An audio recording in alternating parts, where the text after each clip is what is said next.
Para onde vai a taxa Selic e a rentabilidade dos investimentos agora que a taxa Selic começou a cair aqui em 2023? Esse é o tema do vídeo, então se você não me conhece, seja muito bem-vindo. Esse aqui é o canal de Matos Ensina, onde eu, de Matos, te ensino sobre investimentos, te ensino a trilhar um caminho muito mais de sucesso para a sua vida financeira. Eu sou especialista em investimentos e analista de mercado certificado. Estou aqui para compartilhar o conhecimento com você e é isso que a gente faz sem enrolação, vídeo após vídeo. Então, se você se interessa por isso, já se inscreve neste canal e já deixa um like aí. Daqui a pouco, se você não gostar do vídeo, você tira o like, mas já deixa para você não esquecer. Porque às vezes você gostou do vídeo, mas sai do vídeo sem lembrar de deixar aquele joinha que ajuda bastante o canal. Então, meu único pedido aqui neste vídeo vai ser esse. Principal pedido, melhor dizendo. Beleza, o tema do vídeo é esse. Taxa Selic e a rentabilidade nos investimentos. Então, primeiro a gente tem que pensar no seguinte: o que aconteceu com a Selic agora? Ela estava em 13,75 e caiu 0,5 ponto percentual, foi para 13,25. Só que a gente sabe, quando a gente olha para frente, para o futuro, para o que todo mundo está esperando, a gente sabe que a Selic deve cair mais. Então, este é o recado. Qual que é a taxa Selic que vai acabar, por exemplo, este ano? Daí, o que acontece? Quando que a Selic é alterada?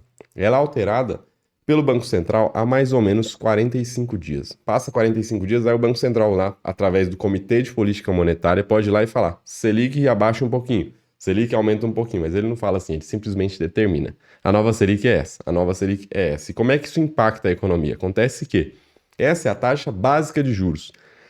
E tudo deriva dela. Por que tudo deriva dela? Porque o sistema financeiro nacional é baseado em títulos do Tesouro. Como assim, de Matos? É o seguinte, os bancos emprestam dinheiro para você, para mim. E no fechamento do dia, eles podem ter olhado lá a conta deles e falar: caramba, eu emprestei demais. Não podia ter emprestado tanto. Preciso pegar emprestado. O banco emprestou tanto que ele precisa pegar emprestado com outro banco no final do dia para fechar o caixa dele. Para ter ali, para cada... Ele empresta 1.000, tem que ter lá 300 na conta, por exemplo. Vou fazer uma suposição aqui. Teria que pegar o número certo lá do redesconto lá do Banco Central, mas a gente não vai entrar nesse detalhe. Mas só para você entender por que a taxa de juros é a base de tudo. Porque no fechamento do dia, o banco olha para o caixa dele e fala: eu preciso pegar um empréstimo. E qual que é a taxa que baliza esse empréstimo? É a taxa do CDI. Nossa, de Matos, não fez sentido. Não, mas faz sentido, sabe? Porque o CDI está sempre colado na taxa Selic. E não porque o CDI gosta da taxa Selic, mas porque o CDI não consegue passar a Selic. Porque se o banco quiser, ele pode pegar emprestado com o Tesouro, tá? Com o Banco Central, melhor dizendo, ele pega emprestado com o Banco Central e paga a Selic. Então, se outro banco quer emprestar para este cara que está devendo, ele tem que emprestar mais barato, porque o Banco Central está sempre conseguindo emprestar dinheiros infinitos ali. Então, o Banco Central coloca lá um teto, que é a taxa Selic. E aí outros bancos, para se emprestarem, né, eles têm que aí baixar um pouquinho. E essa é a taxa do CDI. Quando o Banco Central abaixa a taxa Selic, ele abaixa todo este custo de dívida de bancos entre bancos para fechar o caixa no final do dia. E isso é um dos maiores mercados que tem. Por isso que daí deriva toda a estrutura de juros que a gente vê os bancos cobrando nos empréstimos, que a gente vê os bancos ofertando em CDBs. Daí deriva tudo. Então, a taxa Selic impacta o mundo dos investimentos no mercado financeiro desde o começo, desde o banco fechando caixa porque precisou de dinheiro. Tá? Então, é um contexto geral da importância da Selic neste mercado. E aí o Banco Central, através do Comitê de Política Monetária, a cada 45 dias vai lá e diz o seguinte: nova Selic é essa. E aí a gente tem aqui as próximas agendas dessas reuniões, que vai ser aqui, ó, dia 20 de setembro nós teremos uma nova Selic. Depois dia 1º de novembro e depois dia 13 de dezembro. Todos esses segundos dias aqui da reunião do Copom, ele define uma nova taxa Selic. Então, a gente tem mais 3 possibilidades de cortes de Selic aqui em 2023. Por isso que você vê lá no Boletim Focus as pessoas, né, o mercado, a expectativa de mercado aqui, ó. Taxa Selic lá embaixo, vem com vermelhinho aqui, ó. Selic 2023, ó, 12%. Tá vendo? 12% quer dizer o quê? O mercado espera que a taxa Selic, o mercado não, através do Focus, que eu já vou explicar o que é melhor, né? Existe uma expectativa de que a Selic feche o ano em 12%. Tá? Em 12%. Hoje ela está em 13,25%. E se a gente olha para o calendário anterior, considerando que você tem 3 datas de corte, se cortar meio ponto percentual aqui, ela vai para 12,75. Se cortar meio ponto percentual aqui na próxima, ela vai para 12,25. Se eu cortar 0,25 ponto percentual, aqui em dezembro a Selic de fato chegaria nos 12%, beleza? Hoje isso aqui é uma expectativa completamente aceitável. Completamente aceitável dado o cenário que a gente tem de quê? O cenário que a gente tem de controle da inflação. Aqui eu vou sair da tela para você ver melhor aqui este gráfico que é lá do Banco Central, que é justamente a expectativa do Boletim Focus para a inflação. Eu vou contextualizar primeiro o que é o Boletim Focus. É o seguinte, o Banco Central conversa com todos os agentes, ou os principais agentes do mercado financeiro e fala assim, ei, você, banco tal, banco Y, corretora tal, economista tal, o que você acha que vai dar na nossa economia? O que você acha que a gente vai ter de juros no Brasil? Para o fechamento desse ano, para o fechamento do próximo, para o fechamento do próximo ano, do próximo, pergunta lá para 4 anos para frente. E também, me diz também, o que você acha que a gente vai ter de inflação? O que você acha que a gente vai ter de câmbio? O que você acha que a gente vai ter de crescimento da economia? Pergunta tudo isso, daí os agentes vão informando, fazem suas expectativas, né? Fazem seus modelos ali, modelagens estatísticas e dizem, olha, eu acho que a Selic vai fechar em 12%. Aí o outro, eu acho que a Selic vai fechar em 11,5%. E assim por diante. Fazendo tudo isso, o Banco Central, através do Boletim Focus, consolida todo mundo e faz uma mediana, não é a média, tá? Porque pode ter alguém que colocou lá, Selic vai fechar em 7.000%. E aí, quando você faz a mediana, você ignora essa parte lá. É uma parte da estatística aqui. Então ele faz isso, pega a mediana e diz, olha, a mediana de todos os agentes de mercado pesquisados aqui pelo Boletim Focus dizem que a expectativa de taxa Selic é tal, a expectativa de inflação é tal, e assim por diante. E aqui a gente vê a expectativa de inflação. Na tela anterior eu mostrei para vocês a expectativa de tudo. Ó, o Boletim Focus, expectativa de inflação, de PIB, crescimento da economia, depois de câmbio, né, real contra dólar, aqui depois de taxa Selic lá embaixo, beleza? Agora a gente descreve por que tem uma expectativa de que de fato a Selic pode começar a cair, ir para 12%, depois para 9,25% em 2024 e assim sucessivamente caindo lá até 2026, por exemplo. Por quê? Porque você tem um controle da inflação dado, né, pelo que é apurado pelo IPCA, né? Alguém já está pensando assim, nossa, mas de Matos, essa inflação não é bem assim, o carrinho de compra aumentou 50%. Ok, né? Faz sentido, sim, entendo você, mas a inflação que é apurada aqui pelo IPCA caiu e está no centro da meta. E a expectativa é de que ela consiga também manter entre esse intervalo pontilhado daqui em diante. Se você tem uma expectativa de que, de fato, o IPCA, né, a inflação, fique controlada, você não precisa mais de uma taxa de juros tão alta. E normalmente eu sempre venho aqui nos vídeos para falar para vocês o seguinte: nossa, gente, olha aqui o que está no Boletim Focus e olha o que está no mercado. Não faz sentido. O Boletim Focus está tantos por cento e o mercado está dizendo tanto. Mas agora, para o fechamento deste ano, já está bem coerente. Por que assim? Por que você está falando isso de Matos? Porque eu estou vendo aqui o que a gente tem que o mercado está negociando. E esse gráfico aqui que eu vou encher a tela também, ó, é justamente o que o mercado está negociando de juros, tá? Daqui para o fechamento do ano.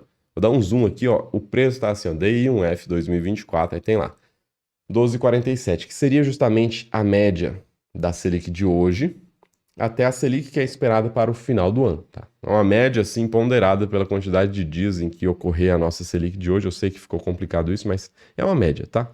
A Selic de hoje até a Selic lá do fechamento do ano. Então, este cara aqui é o que de fato estão negociando no mercado. Então, estão dizendo realmente, eu acredito que a Selic vai cair para casa dos 12, porque a média daria 12,47. Então, completamente plausível.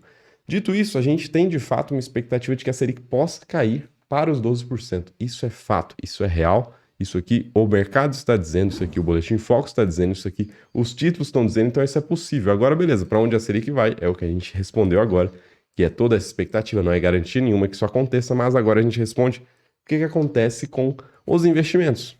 E uma parte importante desse vídeo, talvez a mais importante. Por quê? É importante você considerar o seguinte: a gente tem a Selic caindo agora, em agosto. Pronto, caiu. Você acha que isso era urgente mesmo? Não era urgente. Não vou nem deixar você responder, porque você já pensou, respondeu, eu já digo não. Porque todo mundo fala, urgente, meu Deus, faz um vídeo e tal, desesperado. Não é urgente. Porque o mercado está olhando para isso aqui, ó, expectativas futuras. E esse gráfico que eu acabei de te mostrar é justamente isso. Esse gráfico que eu te mostrei, que é o depósito futuro, tá? Negociado na bolsa, é o que de fato está sendo esperado de juros. E a expectativa futura é o que movimenta o mercado, e não a Selic que acabou de cair. Sabe o que a Selic que acabou de cair impacta no seu bolso? Só naquele seu investimento que tem relação com o CDI. Só na poupança, por exemplo, que também tem relação com o CDI. Só nesse cenário. Em todos os outros cenários, o impacto já aconteceu, porque já era esperado que a taxa Selic caísse, entendeu? Então, é a expectativa futura que movimenta. Então, imediatamente a Selic caiu, que impacto tem? Quase nenhum.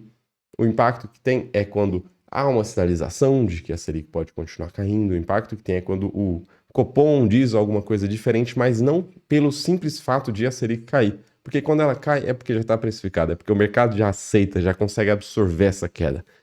Isso vale também para as elevações da Selic, tá? Isso funciona para os dois lados.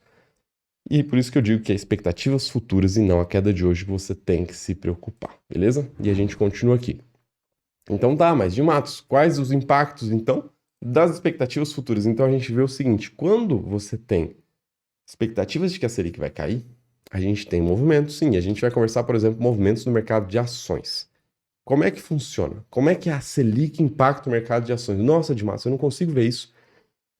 Tem várias formas disso acontecer. Primeiro deles, as empresas têm dívidas. As empresas têm financiamentos, as empresas têm lá o capital de giro, as empresas têm empréstimos, têm debêntures, tem várias relações aí de despesas financeiras que têm relação com os juros. Então, se os juros da economia caem, talvez você tenha uma queda nos juros, tá, que as empresas pagam, tanto para os seus fornecedores quanto para os seus credores lá para o banco. Tá? Então, tem este lado, as empresas podem pagar menos juros, então sobra mais dinheiro, consegue investir mais, consegue dar mais lucro. E o outro lado é a parte do valuation. Como assim valuation? Valuation é quanto que uma empresa vale. Isso que define se a ação está subindo ou não. Isso vai valer também para os fundos imobiliários, tá? Quanto que essa empresa vale? Quanto que esse fundo imobiliário vale? Ele vale a expectativa, tudo é expectativa, né? Nossa, tudo é expectativa. Mas o que uma ação e um fundo imobiliário vale? Vale a expectativa que você tem de lucros futuros. Então, se você tem lá uma Magazine Luiza que estava com expectativa monstruosa de lucro, comprando um monte de empresa, nossa, todas essas empresas vai dar uma sinergia maravilhosa, vai virar um monstro, subindo, pronto. Tinha uma expectativa de que, de fato, ia dar um monstro de rentabilidade, ia dar uma sinergia incrível, tantas empresas juntas, aí depois foi vendo que não era bem assim, não é bem assim, não deu tanto quanto esperado. E aí a expectativa, que era maravilhosa para o futuro, foi reduzindo. E você vê no gráfico de uma ação dessa, por exemplo, que a expectativa era maravilhosa e em algum momento a expectativa ficou péssima. Tá? Então, existe essa questão. E aí, como é que a Selic entra nisso? A Selic entra descontando essa expectativa. Descontando é bem complexo. Isso para quem é das finanças é simples, mas para quem não é impossível. E é o seguinte, imagine o seguinte, você pode colocar seu dinheiro investido em juros. Você pode colocar no CDB e ganhar lá, vamos supor, 10% no ano. Ou você pode pegar e colocar em outra coisa. Outra coisa é mais arriscado, então se é mais arriscado, eu quero pelo menos aqueles 10%. Entendeu?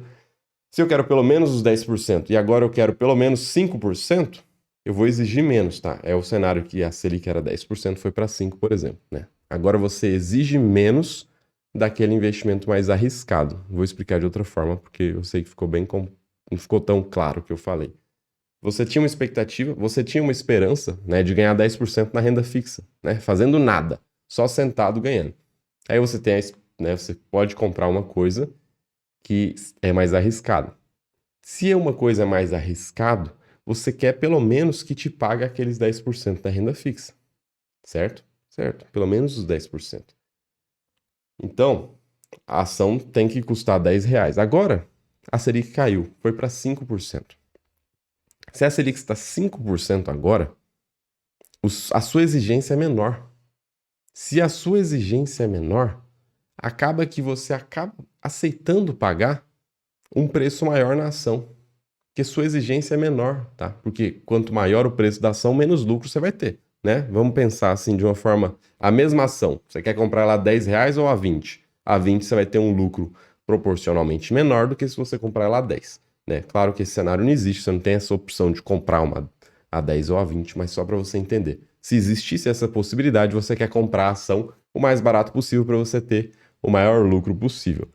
E quando você tem uma taxa Selic que cai, a sua exigência fica menor, então você aceita pagar R$ 20 naquela ação, né? Que antes você queria comprar por 10. Então a lógica é essa. A gente pode um dia trazer aqui a conta do valuation. E aí você tem que descontar o fluxo de caixa futuro daquela empresa para valor presente, somar com o valor de perpetuidade. É um valuation, é uma coisa bem complexa. Não faz sentido eu trazer aqui para vocês só se eu fosse dar uma pós-graduação de finanças aqui. Aí eu de fato explicaria isso, mas não faz tanto sentido. É o modelo de Gordon que se chama, tá? Que é a taxa de crescimento na perpetuidade. Mas a lógica é essa. A Selic sobe, você fica mais exigente. E aí você quer pagar mais barato nas ações para ter uma rentabilidade maior. A Selic cai e você fica menos exigente. Você aceita tomar um risco, aceita pagar mais caro numa ação, mesmo que a rentabilidade não seja tão grande quanto seria em outro cenário. Isso também funciona nos fundos de investimento imobiliários, que são os FIIs. E as expectativas e a alteração da Selic nos investimentos que tem relação com o CDI, como é que isso funciona? Funciona claramente de uma forma direta. Aqui é direto, a Selic caiu, isso aqui cai também. Se você tem um investimento que te paga 100% do CDI e a taxa Selic cai, a sua rentabilidade a partir de amanhã, Selic caiu hoje, a partir de amanhã a sua rentabilidade é um pouco menor. Não significa que você vai perder dinheiro. Não é para você perder dinheiro se você investe em CDI, tá? Que é sempre uma coisa para cima. Não é para você perder dinheiro. Agora, se você investe no Tesouro Direto, por exemplo, agora você tem umas questões bem variadas. Porque no Tesouro Direto você tem o Tesouro Selic, que funciona igual ao CDI. A taxa Selic cai, a sua rentabilidade a partir de amanhã é menor. Mesmo que você tenha comprado o Tesouro Selic em um momento que a taxa estava em 13,75. A partir de agora, a sua rentabilidade é 13,25 ao ano. Só que você ganha todos os dias. Inclusive é o tema do próximo vídeo. Quanto é que vai pagar agora o Tesouro Selic? Você se inscreve aí para você não perder o próximo vídeo, tá? Então, se a gente estiver pensando numa das modalidades do Tesouro Direto, que é o Tesouro Selic, beleza, ele vai se comportar como o CDI. Agora, se você está pensando numa modalidade do Tesouro Direto, que é o Tesouro Pré-fixado, você contrata uma taxa e leva essa taxa de casamento até o vencimento do título. Se você está pensando num tesouro pré-fixado e você vê expectativas futuras de taxa Selic caindo, você tem uma valorização desse título. E se você vê expectativas de taxas de juros subindo, você tem prejuízo nesse título, da mesma forma como a gente falou sobre ações. Se as expectativas da Selic estão caindo, você fica o quê? Você fica com o comportamento de querer comprar aquele título, né? Porque as taxas de juros vão cair, então eu vou me travar numa taxa hoje que é maior do que a taxa lá da frente. Então você tem este comportamento. Se a Selic vai cair, eu vou comprar aqui, aí o negócio tudo começa a subir. Então você pode memorizar isso. Taxas caem, preços dos títulos pré-fixados sobem. Taxas sobem, preços dos títulos pré-fixados caem. Se você não entende sobre o Tesouro Direto, a gente tem inclusive bastante vídeo aqui sobre Tesouro Direto, mas se você quer alguma coisa mais aprofundada sobre Tesouro, tem meu curso também, tá na descrição, te convido a conhecer, tá? Do zero a marcação a mercado avançada no Tesouro. Não deixe de conhecer se você quer dominar o Tesouro Direto e ter rentabilidades muito maiores do que as contratadas, tá? É possível sim. Agora a gente tem o último título, que é o Tesouro Direto IPCA. O IPCA, ele te paga a inflação, tá? A inflação mais uma taxa de juro real. Essa taxa de juro real, ela é pré-fixada. Sendo pré-fixada, funciona igual ao tesouro pré-fixado. Se as taxas sobem, os preços caem. Se as taxas caem, os preços sobem. Só que nos títulos que são IPCA, que te pagam a inflação, e esta sensibilidade é menor. Por que ela é menor? Porque você tem um componente inflação que não tem essa questão de a inflação subiu, o preço cai. Não é diretamente proporcional. Não é assim. Mas aí você já vira e fala, não, mas peraí, Matos, você mesmo já falou que o título mais volátil é o IPCA 2045. Sim, ele é o mais volátil porque ele tem um prazo de vencimento mais longo e não porque ele é IPCA. Porque se a gente tivesse um tesouro pré-fixado 2045, ele seria 4 vezes mais arriscado, 4 vezes com mais volatilidade do que o tesouro IPCA. Tá? Essa é a lógica. Então você tem essas questões, você tem esses impactos, especialmente impactos de expectativas. Isso aqui é o principal recado desse vídeo, para você não se prender em quedas da taxa Selic e ficar, nossa, caiu hoje. Isso é muito importante, isso não é muito importante. Você está vendo, a gente mostrou aqui no vídeo, você está vendo que a Selic vai cair. Olha aqui, temos 3 reuniões ainda, setembro, novembro e dezembro. A Selic vai cair. Olha aqui o Boletim Focus. Selic vai cair lá para 12%. A inflação está controlada. Olha o que o mercado espera. O mercado espera que de fato ela caia. Então não é nada urgente, tá? Talvez eu faça um vídeo no dia que a Selic cair também para ver se eu prendo a atenção de vocês, para ver se vocês conseguem, né? Vocês, não, você que tá aqui, eu sei que tá entendendo isso, mas para outras pessoas conseguirem perceber que o mais importante não é a queda de agora, mas sim as expectativas futuras de juros. Esse era o meu recado, eu sou o de Matos, do canal de Matos Ensina. Se você gostou, se inscreva, deixa o like e te vejo no próximo vídeo. Tchau, tchau.